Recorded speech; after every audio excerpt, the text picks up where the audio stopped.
Hello everyone, welcome back to Board Cyber Defense. In today's video, we are kicking off a powerful series on how to become a network and security engineer or specialist, even if you are just starting out in IT or cybersecurity. Right, so this first part will cover exactly what this role is, what skills you need, and how to start learning the field or the role. So without being said, let's get started. First of all, you have to understand the role. What does network and security engineer do? All right. Think of this role as the gatekeeper of a company digital environment. So your main job is to design, protect, and manage secure network infrastructures. But for more details, let's break it down further. All right. So the first important part we're going to talk about design secure network, right? So you will build the network backbone like LAN, WAN, firewall, VPN with the security in mind from day one. All right. So then define against threat. You will identify vulnerabilities, respond to incidents, and hardening system to protect against attacks like DDoS attack, ransomware, and phishing. Right? So manage and monitoring system. You will ensure uptime, monitoring for anomalies, and log every event that could be a red flag using a tool like SIEMs. Here we talk about Splunk or QRadar. Implement security policies. This is very important part. You will help define access control, enforce encryption, and make sure users and systems follow the best practice and compliance like ISO 27001. Collaborate across teams. Of course, this is also crucial. You will work with IT admin, SOC analysis, and software team to ensure everything runs securely and efficiently. Right? So if we start breaking down each point or the fundamental, let's say what do you need to learn this. All right, so here is a breakdown of the 5 key you need to build to become job ready as a network and security engineer or specialist. Right, if we take the first point here, a network fundamental, you need to understand how data move, TCP, IP, ISO model, DNS, routing, switching, NAT, and subnetting. Right, so you can start, of course, understand this part by using Wireshark or Ping or Tracer route, IP addressing, VLAN. Now, the security principles, you have to learn how to protect system and data using the CIA grade or confidentiality, integrity, and availability. Also least privilege and zero trust. The topic we talk about this around like threat modeling, firewall rules, IDS, IBS, encryptions. Here we talk about the cryptography like IEs or RSA. All right. Hands-on tools, of course, you need like start using real-world tools early.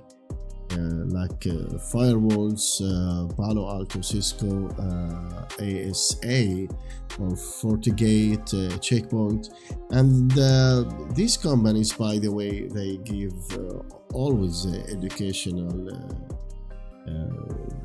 material, let's say, that help student or help for the beginners with their journey while they break into the field. Right?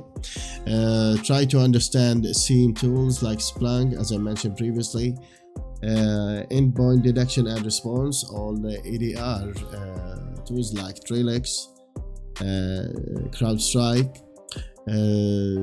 Understand the packet analysis using TCP, dump, Wireshark. This is very important, and I'm going to start putting some educational resource in the description box. Of course, Linux CLI tools like IP tables, netstats. This is also good for you to learn.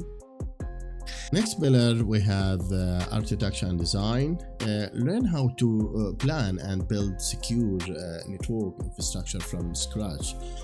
For example, DMZ design, VPN setup like IPsec, SSL, secure remote access, rendered system and flavor.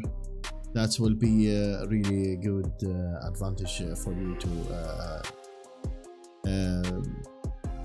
compliance and documentation. This is a very important pillar actually. Companies must follow industry standards, right? And engineers help enforce them. So that's why it's very important to learn about ISO 27001, NIST cybersecurity framework, risk assessment and security auditing, writing security policies and incident response plan. That will give you also a good credit in your CV. Let's now you are wondering, where do I begin? Right? This always the beginner ask, where shall I begin, or how can I start? So you have to start like with the fundamental. Always we remember that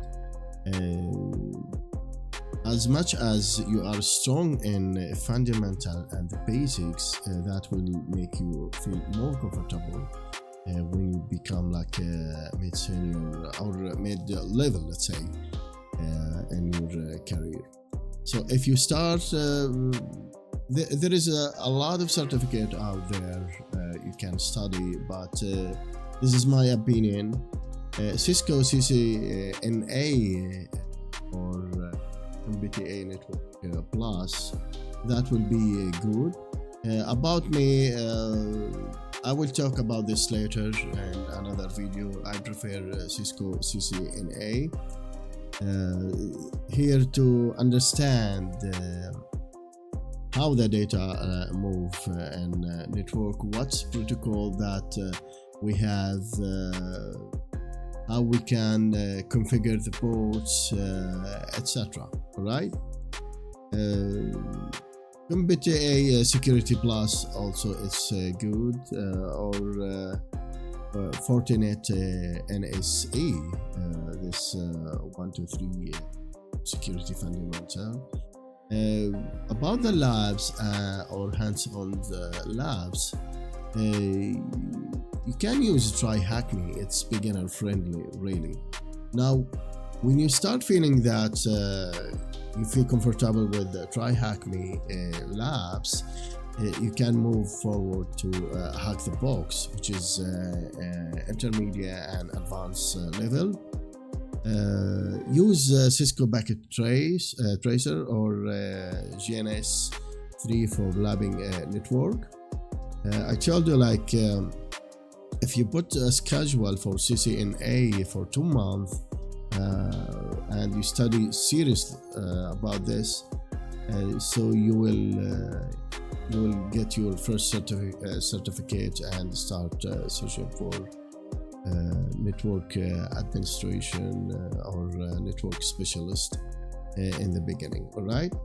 There is also some books you can use it, like the Web Application Hackers Handbook, Cybersecurity for Beginner by Rafe Mayways.